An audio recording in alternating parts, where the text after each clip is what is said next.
Today we're going to install a new cap kit into a Collins 75A2 receiver. This thing is in gorgeous condition, so what makes it better? Fresh caps. Here we go. So here she is, a beautiful Collins 75A2. This is probably the prettiest one I've ever seen. Even the dial is nice and white, not yellow. The tuning is smooth. It's really a nice one. Let's take a look inside. So you can see over there, got the original calibrator. And what's this in the center? Well, normally it'd be a narrowband FM adapter, but this one actually has a product detector built in. There's the old PTO, power transformer, and there is the original filter cap. So we're going to change that as well as some underneath. Well, here's the back side of the radio. So here is where you connect your speaker. Got a fuse holder, muting terminals. There's the old ID badge, serial number 1818. Not sure how many of these they made. They always had these plugs. Maybe there's some adjustments behind it, I'm not sure. So you have your terminal board antenna jack and an SO239. And I believe that you could get options for this, like a B and C jack and some others. So to simplify the task, you can buy these cap replacement kits from KE9PQ. Mark's been doing this stuff for a long time. He's a cool guy, and these are top quality components. So let's get this jobber out of the cabinet. Yep, I said jobber. And get replacing. So I just noticed something. Remember how I said this dial was nice and clean? It wasn't all yellowed. Well, that's because it has been replaced. The yellow one is underneath of it. So obviously somebody's been in here before doing some maintenance. Here's a close-up of the original filter cap, a Mallory 4-section 20 microfarad at 450 volts, which we're going to replace. Here is that product detector module. I believe it's homebrew, but whoever did it did a great job, and that plugs directly into the narrowband FM slot in the back of the radio. Now here we are, bottom side. You can see the filter cap in here. Remember I told you it was a 4-section 20 microfarad at 450? Well, if you take a look, you'll see two jumpers joining two sections together. So it's actually a dual 40 microfarad at 450, and that is what comes in the kit. Okay. There's also some other capacitors in here. If you took a look over here against the wall, there's a couple of them lined up. And then of course there's some other electrolytics hidden down here, and there's some coupling caps. We're going to change all of them. So here's a close-up on the main filter cap. I'm going to change that first. So what I do to make it easy is I come in here with some clippity-doo-dahs, and I clip these terminals below the wires. That way I know where everything went. It makes the installation that much easier. So I've clipped all the terminals, leaving the wires connected to them, okay? So this resistor used to go to one of the negative terminals on the can. This resistor and these wires went to one of the hot sides, and so did this guy, and back here is another one of them that went to the can of the cap. Now remember, this cap is actually isolated from ground with this little bakelite type insulator. So make sure that when you connect these wires, they do not touch chassis, because they are not intended to go to the chassis ground. So now let's get that cap out. When you remove this cap, you want to be really careful. Don't put a lot of pressure on it. If it's fighting you, then take the time to bend those tabs so that you don't damage that little phenolic insulator, because those are hard to find. There's the old one pulled. Here's the new one that's going to go in. So I have the new one inserted into the little phenolic base. I need to bend over those tabs and get the wires soldered up. New cap is in place. I've twisted the little ground lugs. Now it's time to connect the wires. You'll find that one of the lugs, this upper one, does not have a hole in it, whereas these three here do. So when you position the cap, make sure to put the three holes facing this way so that the wires can land back where they used to be. I'm going to start by connecting the can side or the ground side, whatever you want to call it. So I'm going to carefully clip these old terminals, get them out of the way so that I can use the existing wire without damaging that. So you can see the little hook in the end of this resistor wire. That's the original little hook that they bent when they connected the cap the first time. So because you are limited on wire length in here, I would suggest that you don't clip your wires and resistors. Just carefully take those off of those terminals, and then you can put them right back how they were originally. Alright, so the second ground connection is complete. If you can see it down in there, I'm trying to put some light on it. Make sure to inspect all of your connections, because you really don't want to get in here and screw up a piece of history, and that's what this radio is. And I know that I've seen in the past, I just want to bring it up, a lot of you guys will cut these off and you just lay it on these terminals and solder it to it.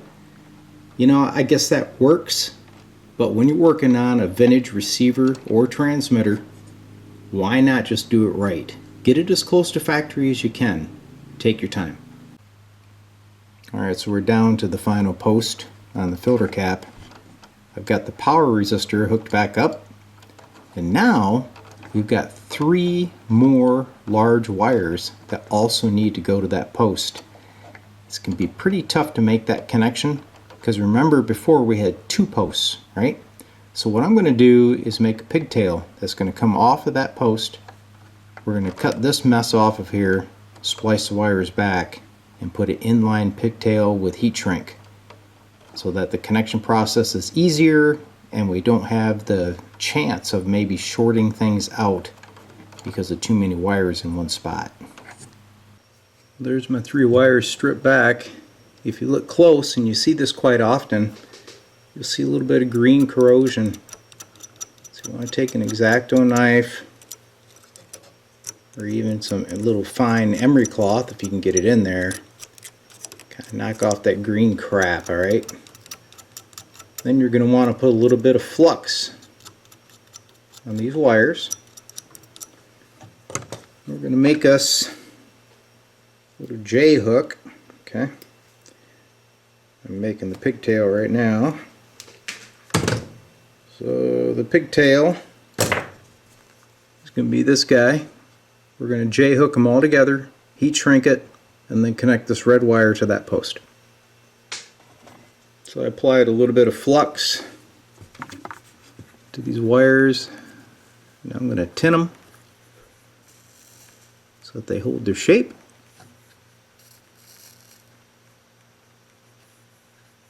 Okay, so they're nice and tinned.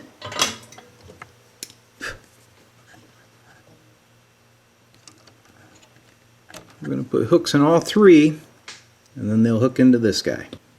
Alright, there's all 3 of them. They're all J'd into each other. They'll hold their shape here, flow in my solder.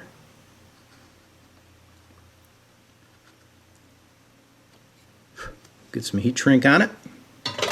Connect the other side. Alright, I've got our heat shrink on the wire.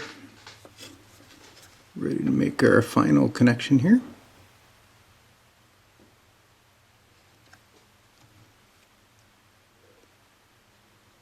Make sure to transfer plenty of heat onto that terminal. But make sure not to overheat it, because it's actually soldered down there at the base to the caps that go up into that new filter can. So if you heat it up too much, you may interrupt that connection. Alright, so the cap is wired in. You obviously want to give it a good physical inspection. Make sure your connections are good. Make sure you didn't leave any solder globs behind. I see that a lot. Then take and check that filter cap to the terminals and make sure there's no shorts. Okay? Remember I told you that the chassis is not going to the can of the cap? You see there, you got about little 800-900 ohms or so there. So it's not a direct connection to the chassis, so don't let that fool you. So we're going to go to this CAN negative and check that to the 2 positives. Make absolutely sure you don't have any shorts. That would be a very nasty surprise. Next, we're going to change these 2 electrolytics. There's a 50 microfarad right there, and they have supplied a 47 to go into its place, and behind it is a 20 microfarad, and that's this guy.